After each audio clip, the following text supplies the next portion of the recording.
Falando agora com a mestre em Direito Penal pela USP, a Maíra Salomon, ela que chega para poder explicar para a gente as questões técnicas, né, desse julgamento do ex-presidente Jair Bolsonaro e outros 7 réus no núcleo 1 da ação penal de golpe de Estado. Muito bom dia para você, Maíra, inclusive. Obrigada por ter aceito o nosso convite, Maíra. E eu já quero abrir aqui esse nosso papo, que o Pedro participa com a gente. Ele acabou de citar essa questão do ineditismo, né? A primeira vez que a gente tem um ex-presidente da República sendo julgado por essa causa. Dado o ineditismo, o que a gente pode esperar, né, nesse julgamento e principalmente de respaldo técnico dos ministros do STF? Bom dia, Débora. Bom dia, Pedro. Bom dia a todos que estão nos ouvindo.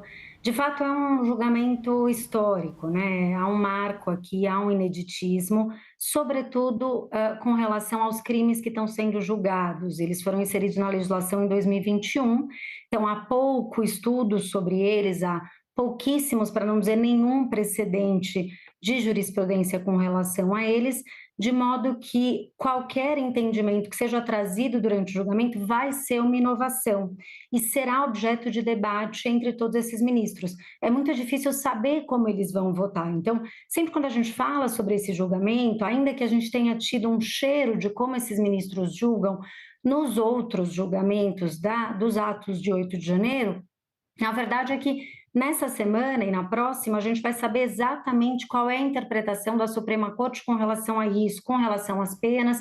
E, claro, o ineditismo também advém do fato de um ex-presidente estar sendo julgado pela Suprema Corte. Vai ser um julgamento demorado, que vai tratar de questões de dogmática penal, questões técnicas muito profundas e que vão certamente trazer aí surpresas com relação a posicionamentos. Pedro. Professora, bom dia, seja aqui bem-vinda à CNN. Eu queria que a senhora explicasse para a nossa audiência dois aspectos que podem retardar um pouco esse julgamento, até podendo levá-lo para 2026. Os embargos infringentes e o pedido de vista. Como é que pode ser aplicado os embargos infringentes pela defesa? Do que se trata esses embargos infringentes e como a senhora avalia a possibilidade de um eventual pedido de vista? Claro. O pedido de vista, que é muito famoso e se caracteriza justamente pelo fato de atrasar vários dos julgamentos perante a Suprema Corte, ele teve uma limitação. No final da gestão da ministra Rosa Weber, ela mudou o regimento e agora há um prazo para esse pedido de vista. Então, ainda que um dos ministros da primeira turma peça vistas, ou seja, durante o debate ali do julgamento, entenda que deve analisar um pouco mais a questão, ele só pode ficar com os autos ou analisando os autos por 90 dias. E, claro, quando devolve a julgamento a questão, outro ministro também poderia pedir vista por mais 90 dias. Então, esse atraso eu acho que ele é relativo. Claro que a gente poderia entrar em 2026, mas não é algo que possa estender muito esse julgamento. Já os embargos infringentes, ele é um dos recursos que a gente pode entender como cabíveis aqui no caso. Nós temos 2 recursos cabíveis nesse caso. Os embargos declaratórios, que é um recurso muito restrito, serve só para aclarar a decisão e é julgado pela própria primeira turma, então ele não deve demorar a ser julgado e ele dificilmente reforma a decisão. Ele vai só esclarecer uma dúvida, uma contradição, uma obscuridade. Já os embargos infringentes, esse sim, Pedro, eu acho que pode alongar o julgamento. Por quê? Ele é cabível quando há, no mínimo, 2 votos pela absolvição de um dos réus. Aí sim, se entra com esse recurso e ele deve ser analisado perante o plenário, ou seja, pelos 11 ministros da Corte. E esse sim tem total condições de reformar essa decisão. Então, a gente vai ter um debate entre os 11, dentre esses 11, qualquer um pode pedir vistas e ficar com os tais 90 dias analisando o processo, e aí sim modificar o julgamento. Teremos 11 novos votos para modificar a procedência ou não dessa ação penal. Isso sim poderia arrastar o julgamento por mais de ano. Agora, professora, em relação à defesa, né? Quais que são os caminhos, as possibilidades da defesa nesse momento, do julgamento, e talvez eventuais caminhos de recursos possíveis nesse julgamento? As teses são várias, que são colocadas ali por todos os representantes dos oito réus.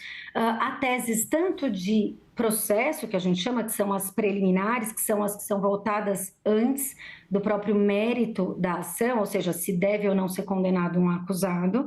Logo após, é analisado o fato, se foi ou não cometido aquele delito e quais foram os delitos cometidos, e depois se passa a dosimetria da pena, né? Várias são as teses com relação a quais as penas devem ser aplicadas, quais os crimes que podem ou não ser julgados precedentes, essas questões processuais, há debates com relação à colaboração premiada do CID, que é atacado por quase todas as defesas, a validade dele, questões relacionadas, como o Pedro já mencionou, à perseguição política, a parcialidade do ministro relator. Então, esses são os vários debates que podem surgir ao longo dessas 2 semanas. Ao final do julgamento, é que nós poderemos ter ou os embargos declaratórios, e esses sim, com um aspecto muito restrito, eles devem ser opostos em 5 dias depois que publicar essa decisão, que vai resumir, que vai trazer todo o debatido aqui durante essas 2 semanas, serão julgados pela própria turma, e também após seria cabível os embargos infringentes que iriam para plenário. No Supremo, eu diria que a gente tem esses 2 recursos. É possível também, Débora, que se entre com outro recurso, que na realidade não seria cabível agora, nós teríamos o trânsito em julgado dessa decisão, ou seja, ela se transformaria em algo definitivo, poderia já haver então prisão, se houver a condenação, e após esse trânsito em julgado é cabível o que a gente chama de revisão criminal. Então, a revisão criminal ela é cabível perante a própria Suprema Corte, se tiver algum erro judiciário, se tiver alguma prova nova com relação aos fatos. Aí sim teria esse terceiro recurso, não é propriamente um recurso, seria uma nova ação.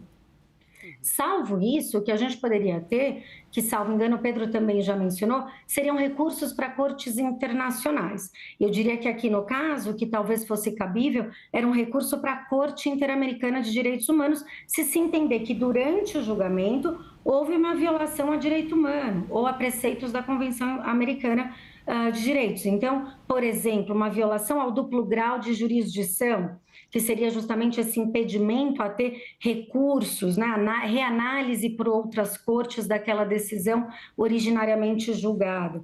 Então, há um percurso ainda recursal para se caminhar aqui pelas defesas, mas eu diria que, concretamente falando, para que haja uma reforma da decisão que vai ser tomada nas próximas 2 semanas, é um âmbito muito restrito, as chances são bem baixas, são poucos os recursos cabíveis. Pedro. Eu queria saber a avaliação da senhora sobre um debate que pode acontecer no Supremo e que já acontece no meio jurídico, sobre a absorção ou não de 2 crimes que, como a senhora mesmo disse, são relativamente novos no ordenamento jurídico brasileiro. Absorção violenta do Estado Democrático de Direito, 4 a 8 anos, e tentativa de golpe de Estado, a 4 a 12 anos. Um crime é meio para cometer o outro crime ou são 2 crimes diferentes, portanto, as penas devem ser acumuladas? Pois é, Pedro, esse é um debate interessantíssimo e que a gente não tem uma unanimidade de entendimento dentre os estudiosos do direito penal. Até mesmo no que a gente já viu de debates do 8 de janeiro, nas ações penais que já foram julgadas, nós vimos votos divergentes a esse que tem sido aplicado, né, esse entendimento de o que a gente chama concurso material dos crimes, ou seja, esse entendimento de que todos que participaram do 8 de janeiro cometeram tanto a abolição violenta contra o Estado Democrático de Direito, quanto o golpe de Estado, que levaria a um somatório das penas, e isso justifica as penas elevadas. Nós já vimos votos divergentes entendendo que há uma absorção, ou seja, esse entendimento de que um crime é a etapa do outro, então, portanto, se aplica só a pena deste crime fim. O que a gente viu nos votos divergentes é um entendimento, sobretudo do ministro Barroso, que colocou a questão, que na verdade seria o golpe de Estado como um crime meio para a abolição violenta do Estado Democrático de Direito. Já o ministro André Mendonça entende o contrário, que seria a abolição violenta ao Estado Democrático de Direito uma etapa ao golpe de Estado, porque, na realidade, a finalidade última daqueles que participaram de 8 de janeiro seria destituir do poder o presidente Lula, aquele que foi legitimamente colocado ali na condição de presidente da República. Na minha visão, na minha opinião, Pedro, na realidade o que a gente tem é a absorção do golpe de Estado pela abolição do Estado Democrático de Direito. O que é a abolição violenta do Estado Democrático de Direito? É tentar, por meio de violência ou grave ameaça, acabar com o Estado Democrático de Direito. Como? Impedindo ou restringindo qualquer exercício de qualquer dos poderes constitucionais, ou seja, poder legislativo, poder executivo ou poder judiciário. E, na minha concepção, a tentativa de depor o presidente do posto ocupado por ele, na verdade, seria só um passo para se impedir ou se restringir esse exercício de um dos poderes, de modo que a abolição violenta ao Estado Democrático de Direito é um crime mais abrangente que pressupõe uma etapa, ou pode ter como etapa inicial, o golpe de Estado. Mas vai ser uma discussão interessantíssima e que a gente vai ver aqui os 5 ministros discutindo especificamente essa questão. Pedro, tem mais uma pergunta para a gente encerrar aqui esse papo, né, Pedro? É uma última, porque é uma crítica que as defesas fazem, os bolsonaristas também, ao estilo e à velocidade do ministro Alexandre de Moraes e também ao protagonismo que alguns acham exagerado nesse processo. A senhora já viu algo parecido? Existe algum precedente de algum ministro que tenha atuado como Alexandre de Moraes, que foi descrito pelo jornal Washington Post como o ministro mais poderoso da história da Suprema Corte brasileira?